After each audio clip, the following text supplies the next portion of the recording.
Hello friends, welcome back to the my new video guys and my YouTube channel guys. Today friend we are going to talk about guys reading mode setting guys. How can we turn on in Redmi mobile guys? You want to on your reading mode setting in your Redmi phone. So how can we on and then how can we use guys reading mode setting in our Redmi phone? Today I will show you in this video guys.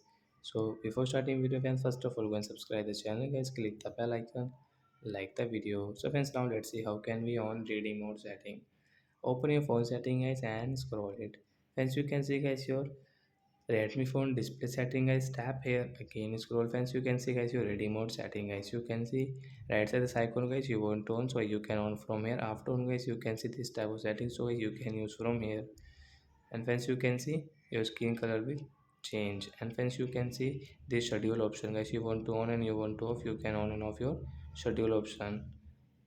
So like that guy, we can on our reading mode setting in our Redmi phone. So that's it guys, thanks for watching the video, bye guys.